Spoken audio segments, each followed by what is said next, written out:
Agora sim, olá, muito boa noite. Vamos a mais um Frente a Frente ao vivo. Hoje com o bispo eleito da Diocese de Araçuaí, Monsenhor Geraldo Maia. Vamos falar sobre missão, Jubileu da Juventude e muito mais. E você pode mandar a sua pergunta para a página do YouTube Rede Vida ao Vivo Oficial.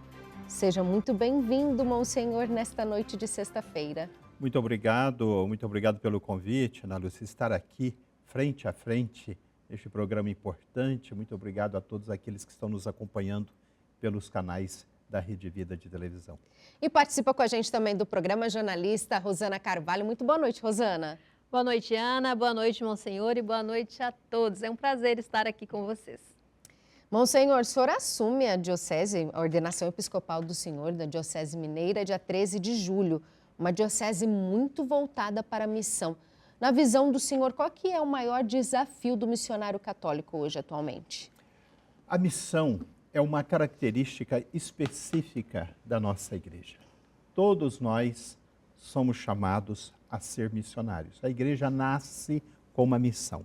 A missão de continuar a obra, continuar a missão de Jesus Cristo.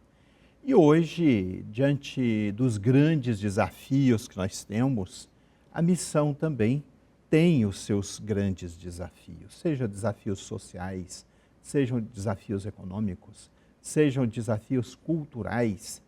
Eu estou nomeado para uma diocese que tem uma grande característica de missão, mesmo porque o bispo que está à frente desta diocese, Dom Esmeraldo, é um grande homem, tem um coração missionário e tem desenvolvido ali em Araçuaí, no nordeste de Minas Gerais, um trabalho muito importante nessa dimensão.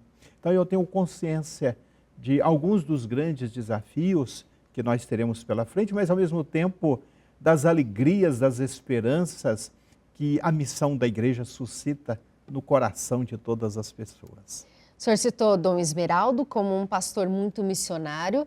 O senhor pretende levar o legado dele à frente nessa missão que o senhor tem nova agora e também com esse olhar para o povo, do povo e fortalecendo a missão na Diocese de Araçuaí? Sim, Ana Lúcia, a minha intenção é essa de dar prosseguimento a esse rico trabalho que tem sido feito ali. Eu não chego para mudar os rumos da Diocese, não, pelo contrário. Eu tive a oportunidade de ir lá, eu tive a oportunidade de conhecer um pouco o trabalho que ali é realizado, um riquíssimo trabalho. E peço a Deus, ao Espírito Santo, que me ilumine para que eu dê conta de continuar essa obra tão importante de missão na Diocese de Araçuaí. Qual que é a importância dos leigos e das comunidades locais no apoio do missionário? A importância é primordial. Porque os leigos, aqueles que residem nas suas próprias comunidades, nas suas próprias dioceses, eles têm essa responsabilidade de acolher os missionários e ao mesmo tempo serem também missionários, porque ser missionário, Ana Lúcia, não é o privilégio de uma outra pessoa, do bispo ou do padre, ou de alguém que chega ali naquele momento. Não, todas as pessoas são chamadas ao serviço missionário. Todas as pessoas são chamadas a levar a boa nova de Jesus Cristo. Mas, sem dúvida alguma, aqueles que residem num lugar de acolhida de missionários têm essa importância, né? Primordial, de acolhida, de prestar ali a sua assistência. Em Araçuaí, tem uma tradição muito bonita, muito importante de acolhida de uma comunidade para um serviço missionário. Isso será feito no mês de janeiro. No mês de janeiro, nós receberemos ali seminaristas, padres e até bispos de outros lugares para um trabalho importante numa paróquia pré-determinada, numa paróquia específica já escolhida. Para ali, então, vão vários missionários realizar o trabalho e depois também leigos e leigas de todas as paróquias da diocese, escolhidos, preparados, vão se juntar a esse grupo para esse grande mutirão missionário. Então o senhor assume agora em julho e já começa os preparativos para janeiro de 2025 que tem esse mutirão missionário. Então tem muito trabalho. Sim, na verdade, Ana Lúcia, a gente vai dar continuidade. É um trabalho que já começou, há um trabalho que já existe, que está sendo organizado. Nós vamos entrar nessa locomotiva que já está girando, né? É um pouco essa ideia de a gente chegar para somar, para continuar incentivando o trabalho, continuar animando as nossas comunidades, os nossos padres, os agentes leigos, para que esse trabalho importante de missão possa ser continuado, que nós sabemos da importância desse trabalho para a vida da igreja. Vamos chamar a Rosana para o nosso bate-papo, que ela tem perguntas. Sim, Ana, e você que está em casa pode mandar perguntas para @redevida ao vivo oficial, que o Monsenhor irá responder aqui. Eu vou chamar agora a Juliana Mendes. Boa noite, meu nome é Juliana. Eu, sendo leiga, como posso ajudar na evangelização? Juliana, é importantíssimo que você, na sua comunidade, lá onde você participa, você seja uma missionária, que você possa assumir aquilo que Jesus fala no Evangelho de Mateus capítulo 5, sal da terra, luz do mundo. Pela graça do santo batismo, você é missionária e você tem uma responsabilidade muito grande de continuar a obra, de continuar a missão de Jesus Cristo, de continuar a missão dos apóstolos, sendo missionária na sua comunidade, sendo um agente de difusão da palavra de Deus. Às vezes a gente acha que é tão difícil, mas como o senhor explicou, é mais fácil do que a gente imagina ser um missionário? Porque, Ana Lúcia, a ideia muitas vezes que se tem de missionário é aquele que deixa a sua terra e vai para lugares distantes. Sim. Essa é a chamada missão ad gentes, uma missão para um lugar distante, um lugar às vezes até desconhecido. Mas nós podemos e devemos fazer um trabalho missionário onde nós estamos. Eu dou um exemplo aqui para ilustrar. Na paróquia onde eu trabalho, em Uberaba, eu ainda não encerrei meus trabalhos lá, vou encerrar no dia 16 de junho, mas lá no mês de outubro nós realizamos, com a ajuda de muitos leigos, religiosas, um trabalho missionário importantíssimo. Na nossa própria paróquia, com os nossos leigos, fomos de casa em casa, batendo na porta de todo mundo, levando a palavra de Deus, deixando ali uma mensagem, deixando um convite para a comunidade. Então, é importante isso, né? Ter a consciência de que a igreja é missionária. E todos nós que fazemos parte da igreja temos essa missão de continuar a obra, a missão de Jesus Cristo. Para o senhor, então o senhor é um padre, agora eleito bispo, missionário. Missionário. Que quer estar perto do seu povo. E ainda mais, Ana Lúcia, eu vou sair de uma diocese e vou para uma outra diocese bastante distante, cerca de 1.000 quilômetros de distância, um lugar que eu desconhecia. Quando eu recebi o convite do senhor Núncio, né, dizendo que o Santo Padre tinha nomeado para essa diocese, eu tive que procurar no mapa onde ficava, porque eu nem sabia onde ficava Araçuaí. Aí depois eu fui lá, visitei e me encantei, tive lá uma boa visão em relação aos padres, né? O contato que eu tive ali foi muito positivo. Então eu saio como bispo missionário, né? Mesmo porque a missionariedade é uma característica da igreja, ser missionário, né? E cada um de nós, não somente o bispo, não somente o padre, não somente a religiosa, mas todo cristão batizado é chamado a realizar uma missão, como vocês aqui estão realizando uma missão, através dos meios de comunicação, levando a palavra de Deus, levando esperança para as pessoas. Se beneficia mais quem pratica a missão ou quem recebe aquela ajuda, aquele ato do missionário? Sem dúvida alguma, é quem pratica a ação.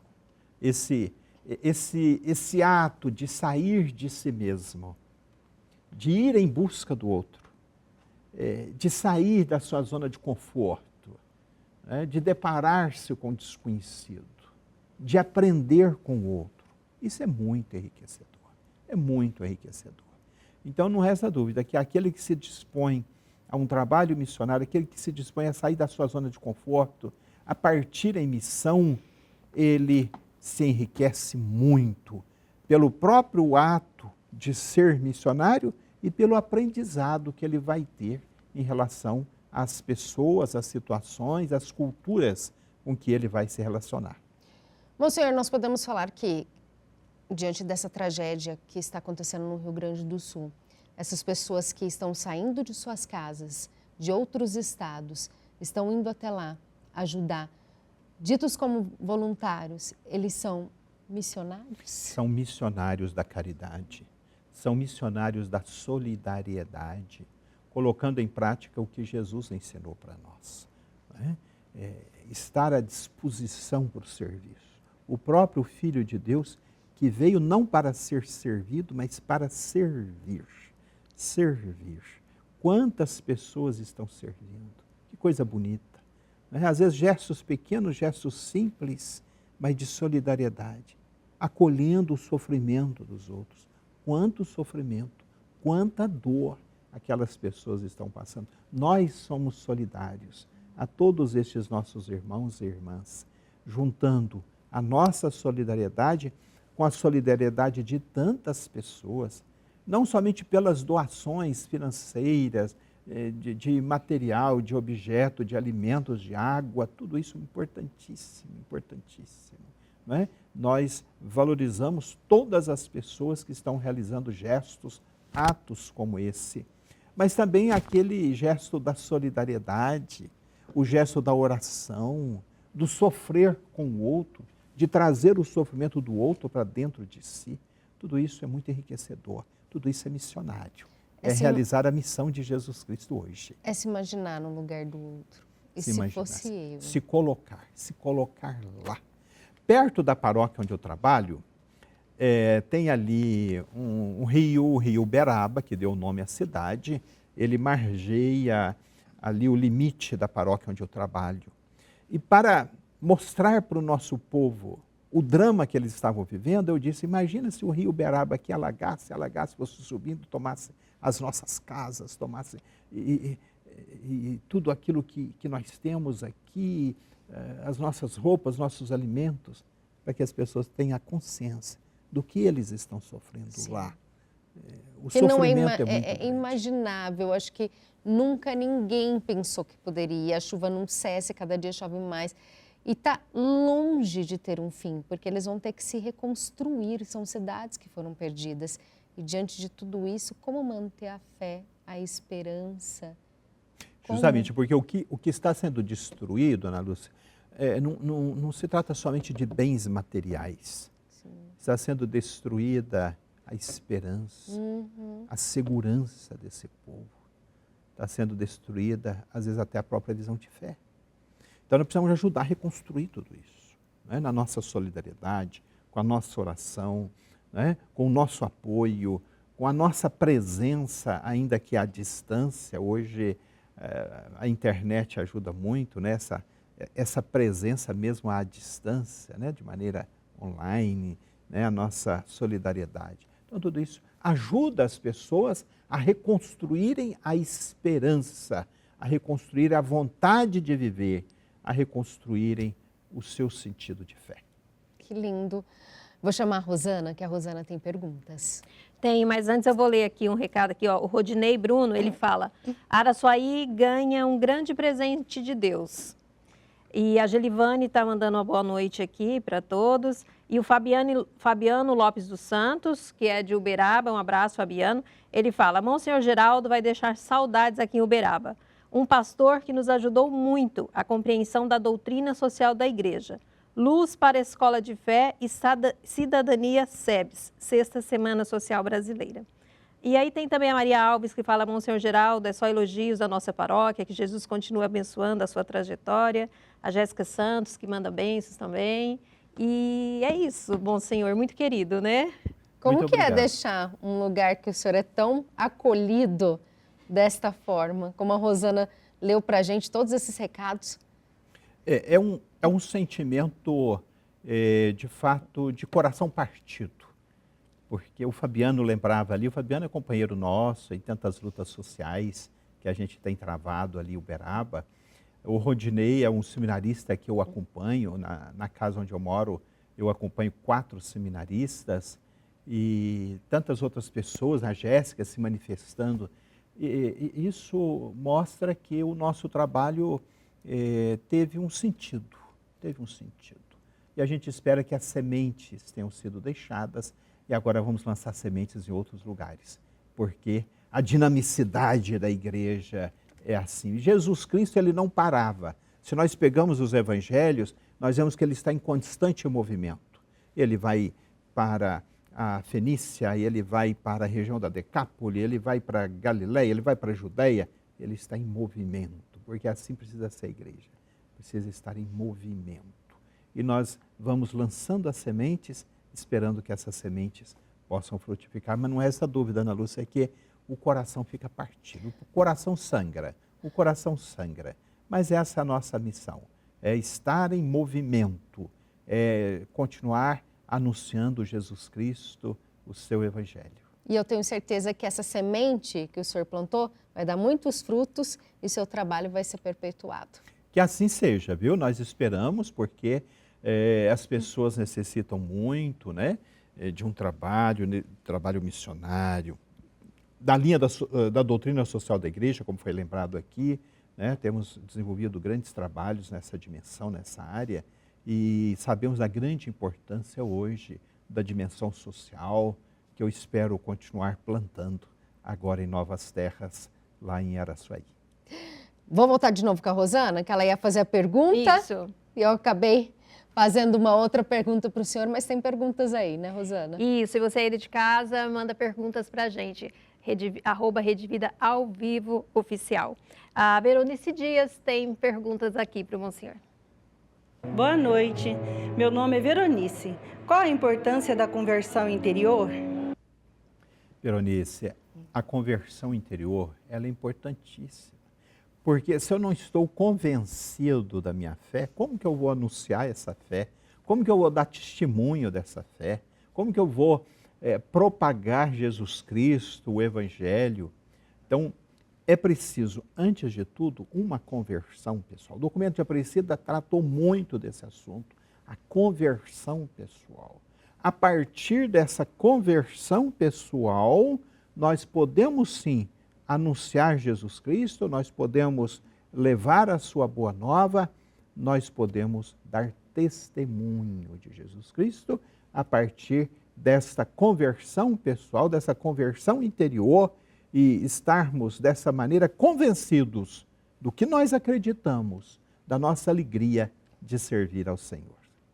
Com essa palavra de sermos alegres em servir o Senhor, nós vamos para um breve intervalo, mas a gente volta já já. Voltamos com Frente a Frente ao vivo nesta sexta-feira, recebendo o Monsenhor Geraldo. Além de Padre Uberaba, o senhor tem uma história também em Roma, o senhor foi reitor do Pio Brasileiro em Roma. Conta pra gente como que foi esse trabalho, que período o senhor ficou lá, como que surgiu esse convite. Primeiramente, eu fui para fazer o meu doutorado. Eu havia feito o mestrado em Belo Horizonte, na FAGE, que é ali um grande centro de estudos filosóficos, teológicos. Ali eu realizei o meu mestrado, finalizei em 2005. E um pouco depois eu decidi de fazer o doutorado. O meu arcebispo na época, Dom Roque, me proporcionou essa possibilidade. E eu cheguei a ir a Belo Horizonte para ver a possibilidade de continuar lá, fazer o doutorado lá. E enquanto isso nós recebemos uma bolsa para a Pontifícia Universidade Gregoriana em Roma.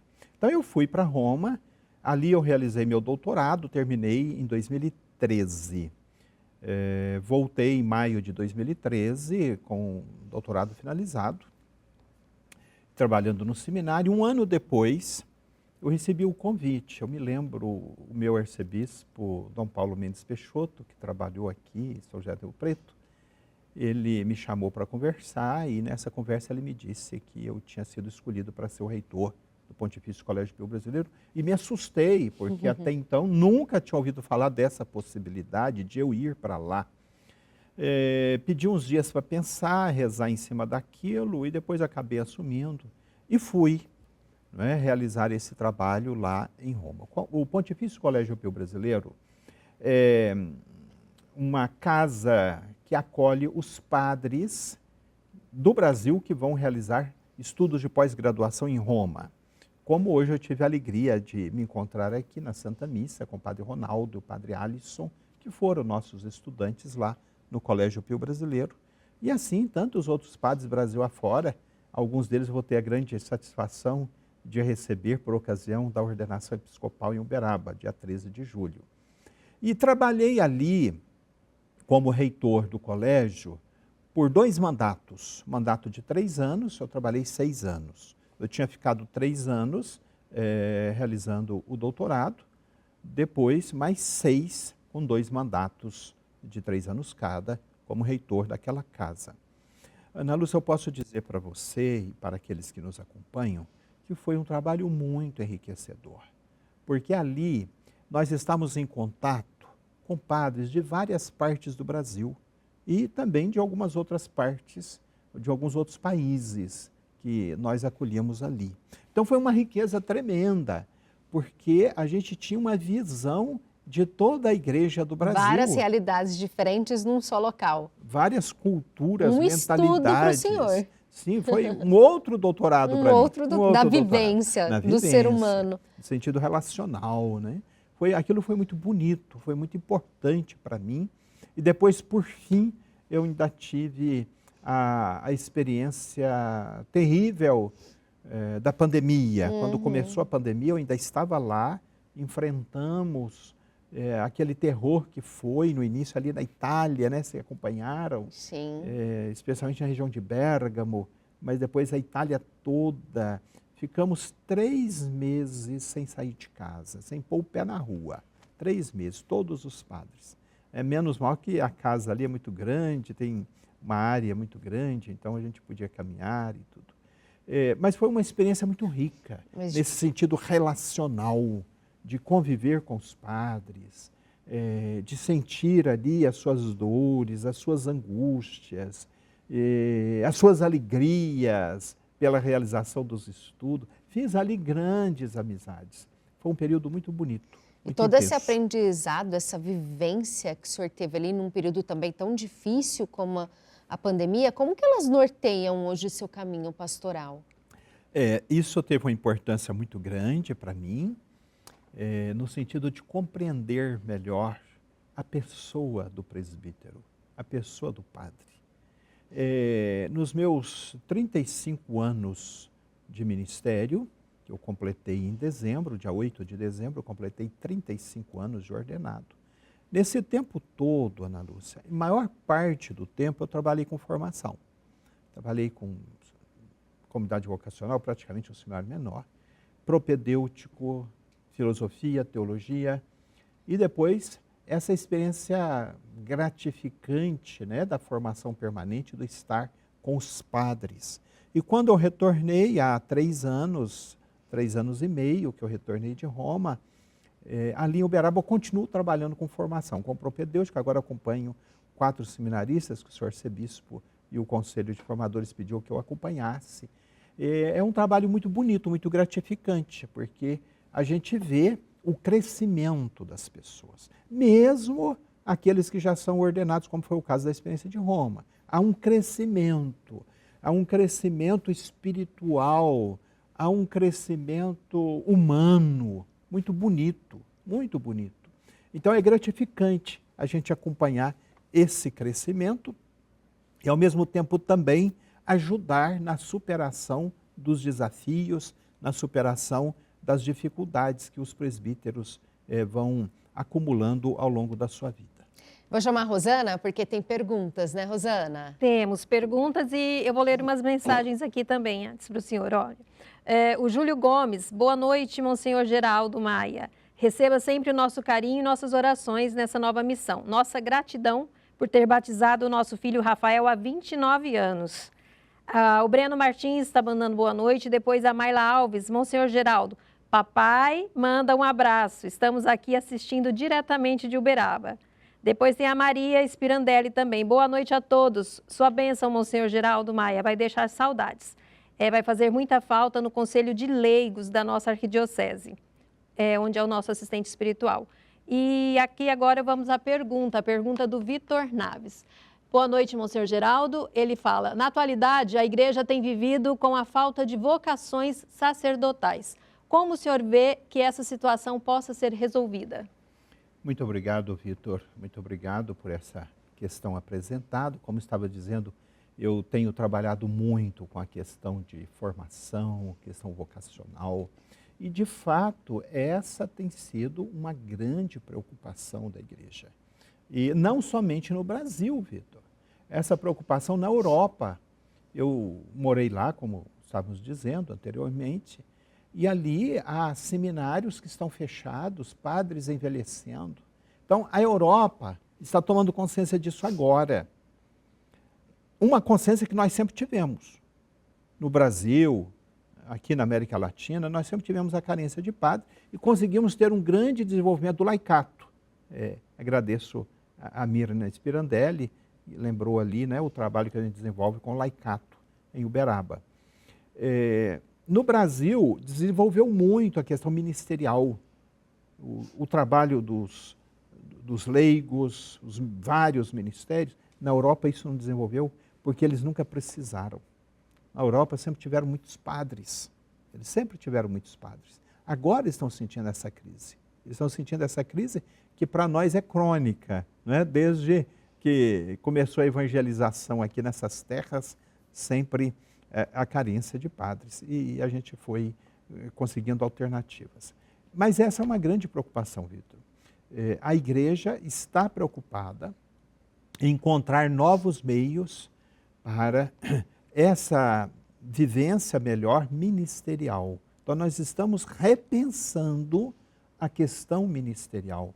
Como servir melhor o povo de Deus sem ter tantas vocações como em outras épocas chegamos a ter. É uma fase assim, de reflexão, de tomada de posição, que caminhos e o que o Espírito está suscitando para nós na vida da igreja. Se a gente observa, Vitor, ao longo do cristianismo, como o Espírito tem soprado. Logo no início, a gente pega o capítulo 6 dos Atos dos Apóstolos.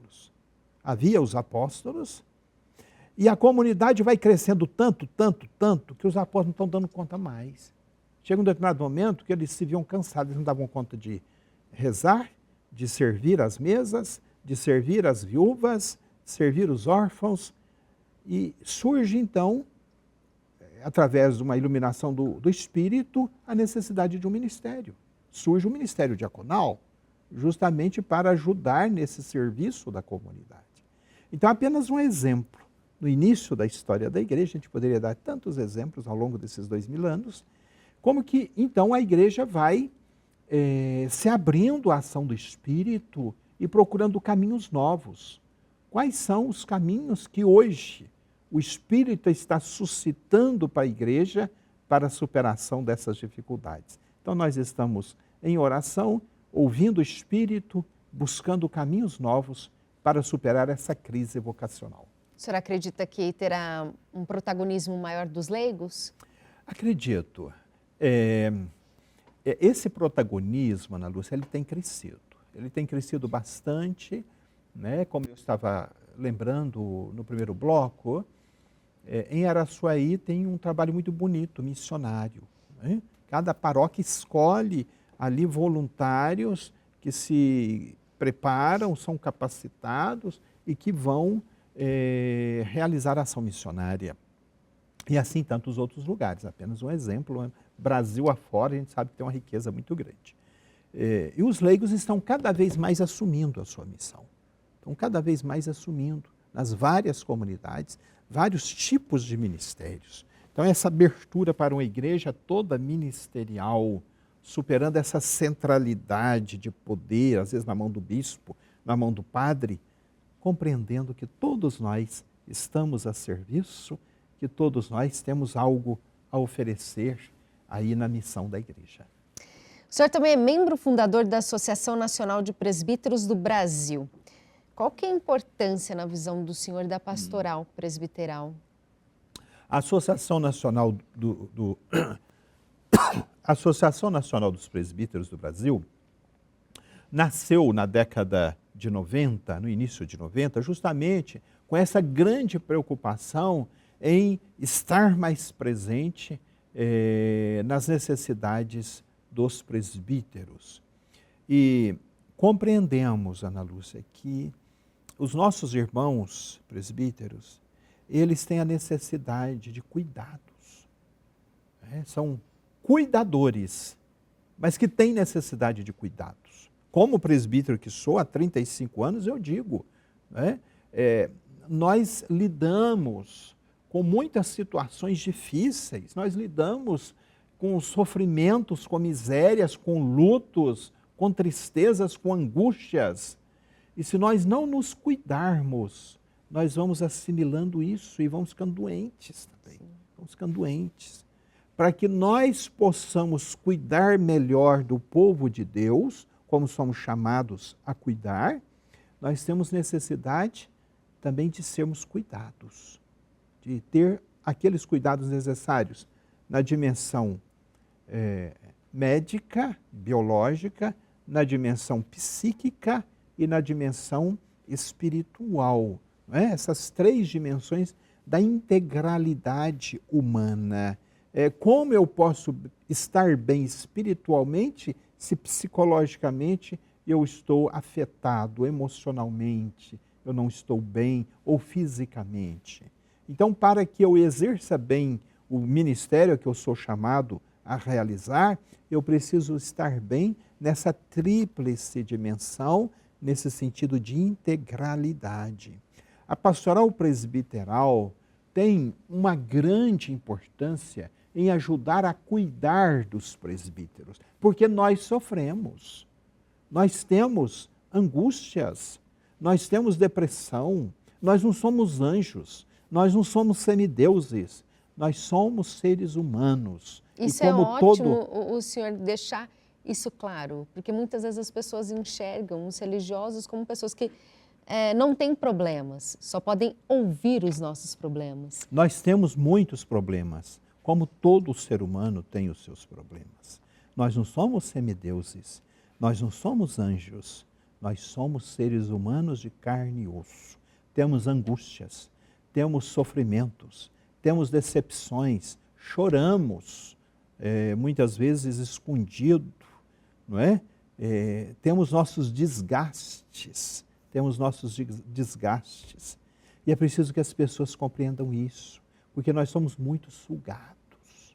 E nós temos sempre essa responsabilidade de corresponder a tudo que nos é pedido. A tudo que nos é pedido. E muitas vezes descuidamos de nós mesmos, em benefício do atendimento dos outros. Então, somos muito sugados. As pessoas nos procuram como representantes de Deus, como de fato nós o somos, representantes de Deus, para uma palavra de conforto, para uma palavra de ânimo, para uma palavra de carinho, mas nós precisamos ser acolhidos. As famílias amigas, os paroquianos precisam cuidar do seu padre, precisam estar atentos às suas necessidades, precisam dar aquele afeto, aquele carinho que ele não tem muitas vezes dos seus familiares, muitas vezes está distante dos seus familiares. Precisa do carinho, do afeto dos paroquianos, do cuidado, da compreensão, que nem sempre o padre está bem. Vez ou outra pode ser que ele esteja lá um pouco sofrido, às vezes até não corresponde àquilo que um ou outro deseja, né? Porque nós somos humanos. As pessoas precisam compreender que nós somos humanos e nós temos necessidade do carinho, nós temos necessidade da ternura, nós temos necessidade de cuidado do nosso povo. Então a pastoral presbiteral, Ana Lúcia, tem esse serviço importante de cuidar dos cuidadores. Isso é ótimo. Porque nós temos essa necessidade de ser cuidados, como toda pessoa humana precisa ser cuidada. E precisa e merece muito por serem nossos pastores precisam mesmo, porque muitas vezes vocês abandonam suas famílias, moram longe e a comunidade vira a família de vocês. Então é preciso esse olhar fraterno e acolhedor. Na igreja, Ana Lúcia, nós estamos intensificando essa consciência, não é? De diversas formas. Às vezes padres que precisam de um acompanhamento especial, clínicas especializadas que às vezes a gente precisa enviar para que eles tenham um cuidado, um amparo, uma maternagem mais especializada, não é? Dado o momento existencial que está vivendo, seu momento psicológico, às vezes espiritual. Então tem clínicas que ajudam, né, com especialistas em vários âmbitos. Conheço alguns irmãos que passaram e passam por cuidados especiais assim. Mas aqueles cuidados também, digamos assim, de maneira mais comum, né? Como os retiros espirituais, como momentos de confraternização, estarmos juntos, né? Tomar ali uma cervejinha, conversar, né? Trocar experiências. Isso ajuda demais, Sim. É muito importante. Então, a gente tem intensificado bastante isso hoje no clero, né? Isso que a gente chama de pastoral presbiteral, esse sentido do cuidado, da fraternidade que precisa haver entre nós. Isso é ótimo. E com esse recado, a gente também vai para um breve intervalo, mas a gente volta já já. Estamos de volta ao vivo com Frente a Frente, direto de São José do Rio Preto. E a Rosana tem pergunta para o Monsenhor Geraldo. Temos, a Eliane Briz está mandando pergunta aqui. Boa noite, meu nome é Eliane. Como o senhor define a oração é a primeira força da esperança? Eliane, nós estamos vivendo o ano da oração, em preparação para o grande jubileu do ano que vem. O lema desse jubileu é Peregrinos de Esperança. A oração nos fortalece, a oração nos enche de esperança para que, de fato, nós possamos retornar a Jesus Cristo, conforme o incentivo desse jubileu que nós estamos por celebrar em 2025. Então, é muito importante a gente aprofundar o sentido da oração, porque a oração nos fortalece e nos traz sempre mais viva a esperança em nossa vida. Tem mais perguntas, Rosana? Temos, do José, ele também envia perguntas aqui. Estamos em preparação para o jubileu e gostaria de saber o que significa o rito de atravessar a Porta Santa. José, esse é um rito muito bonito, né? Porque Jesus é a porta das ovelhas, conforme ele nos diz no capítulo 10º do 4º Evangelho. Eu sou a porta. Por ele nós entramos. Então, o passar pela porta no rito do jubileu tem esse sentido, é passar por Jesus Cristo, é ser acolhido por ele para estar no seu segmento. O Santo Padre, na abertura do jubileu, justamente ele abre a porta, uma porta especial que tem na Basílica de São Pedro, e aquela porta tem esse sentido, né? De Jesus Cristo como porta, é por ele que nós entramos para chegarmos ao Pai. E o ano que vem, 2025, é o ano do jubileu, Peregrinos de Esperança, é o lema escolhido pelo Papa Francisco. Monsenhor Geraldo, tá chegando dia 13. Conta pra gente como que foi receber a notícia que o senhor ia assumir uma diocese tão importante, uma diocese missionária, sucedendo a Dom Esmeraldo. Ana Lúcia, foi para mim uma grande surpresa quando o senhor Núncio me chamou numa videoconferência, não é? E me disse que o Santo Padre tinha me escolhido para esse serviço especial. Então eu recebi essa notícia com uma grande surpresa, mas ao mesmo tempo com grande esperança de poder servir melhor a igreja num trabalho mais exigente, depois de uma longa experiência que eu já tive de trabalhos pastorais, de trabalhos com padres, com formação, agora como Abraão é chamado a sair de Ur na Caldeia e ir para o desconhecido.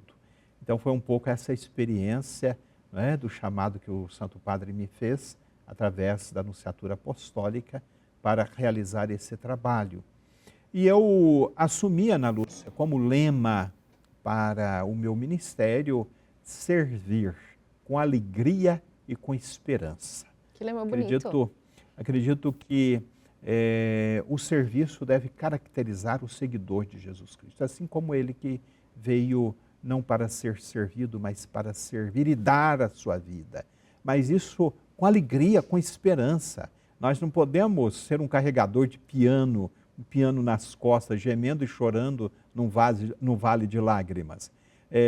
Nós realizamos o serviço a que somos chamados a realizar e enfrentamos as dificuldades que nós temos pela frente, mas sempre com alegria e com esperança. Então é assim que eu quero desenvolver esse ministério para o qual eu fui chamado.